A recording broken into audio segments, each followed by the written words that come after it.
हर हर महादेव दोस्तों, कैसे हैं आप। उम्मीद करती हूँ कि आप सभी लोग अच्छे से होंगे। आज अपनी वीडियो में मैं आपको बताने जा रही हूँ रुद्राक्ष की महिमा के बारे में। वैसे तो रुद्राक्ष के बारे में सभी लोग जानते हैं, लेकिन मैं आपको संक्षेप में बताना चाहती हूँ थोड़े से बड़े में आपको रुद्राक्ष के बारे में कि रुद्राक्ष क्या है, इसकी उत्पत्ति कैसे हुई या भगवान शंकर ने किस रहस्य से इसको लाया। तो चलिए आपको मैं अपनी वीडियो सुनाती हूँ और आपको बताती हूँ कि रुद्राक्ष क्या है। रुद्राक्ष भगवान शंकर को बहुत ही प्रिय है, इसे परम पावन समझना ही चाहिए। रुद्राक्ष के दर्शन मात्र से, स्पर्श मात्र से ही हमारे जो पाप होते हैं उनका नाश हो जाता है।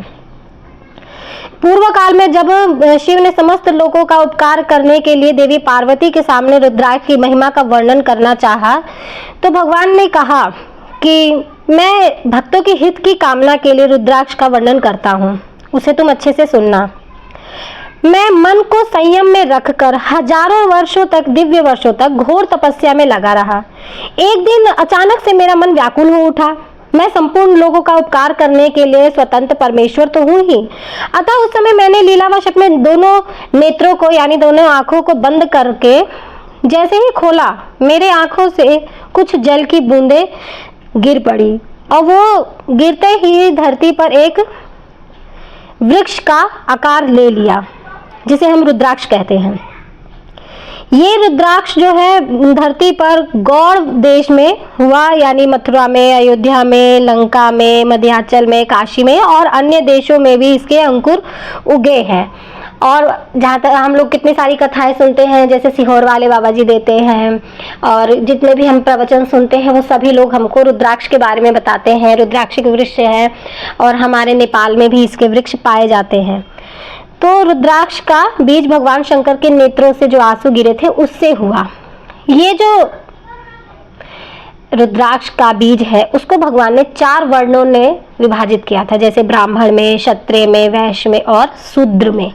ऐसे तो हम लोग कोई सा भी रुद्राक्ष धारण कर लेते हैं, लेकिन भगवान शंकर ने सारे चारों वर्णों के लिए अलग अलग रुद्राक्ष के बारे में बताया है। उसे मैं और अच्छे से आपको बताती हूँ।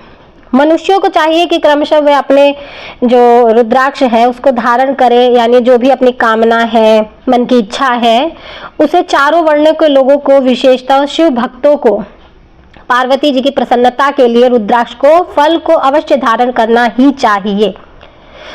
आंवले के फल के बराबर का जो रुद्राक्ष होता है उसे श्रेष्ठ माना गया है।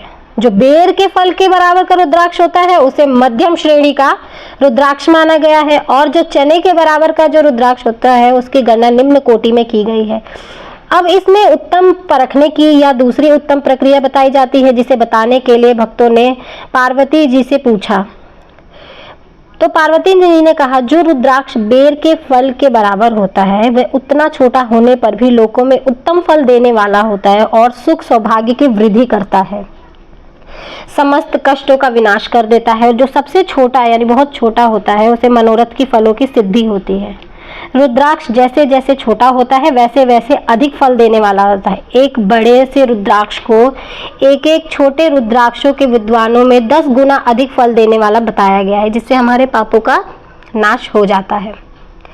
लोगों का मंगल करने में रुद्राक्ष जैसा फल देने वाला और कोई भी माला नहीं बताई गई है।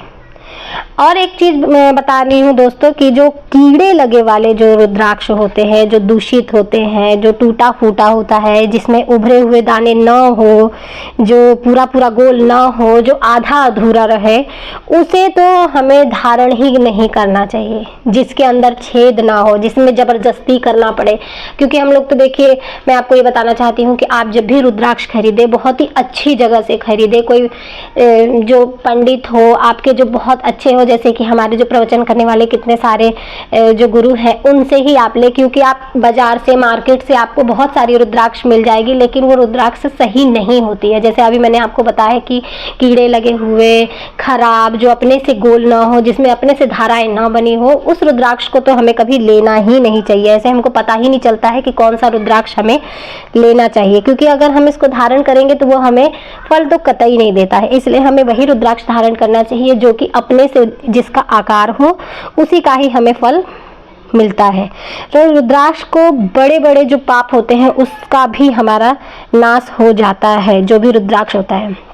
अब मैं बात करती हूँ कि कौन सा रुद्राक्ष किस जाति के लिए बताया गया है हमारे शास्त्रों में, यानी हमारे जो भगवान शंकर की शिव पुराण होती है उसमें भी बताया गया है। तो श्वेत रुद्राक्ष जो होता है वो ब्राह्मणों को धारण करना चाहिए, जो श्वेत कलर का रुद्राक्ष हो, और गहरे लाल रंग का रुद्राक्ष हमें क्षत्रियों को धारण करना चाहिए। वैश्यों के लिए प्रतिदिन जो पीले रंग का होता है वो धारण करना चाहिए, और शूद्रों को काले रंग का रुद्राक्ष धारण करना चाहिए। लेकिन अब हम इसका पता कैसे लगाएं कि कौन सा रुद्राक्ष हमारे लिए है?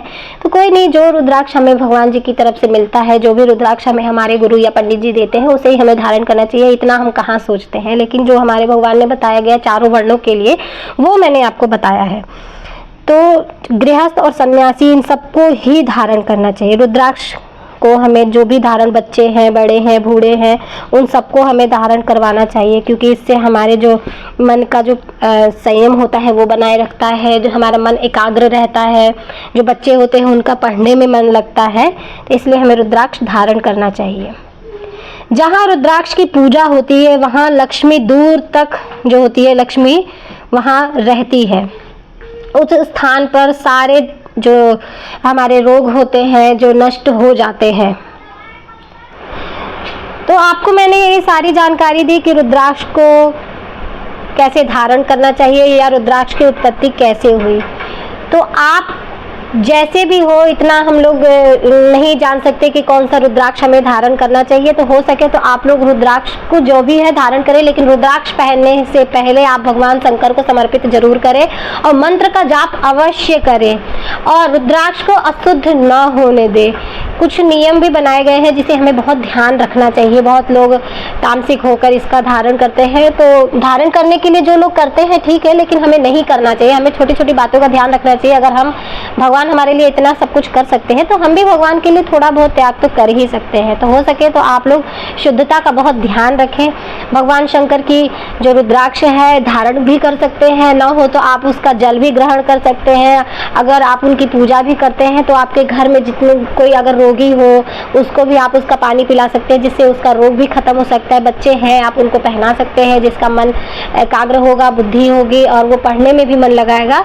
तो आप भगवान शंकर की रुद्राक्ष की जो माला है या जो भी आप पहनते हैं उसको अच्छे से आप पहनिए और अशुद्ध ना होने दें। आपको ये जानकारी कैसी लगी आप मुझे कमेंट में बता सकते हैं। धन्यवाद।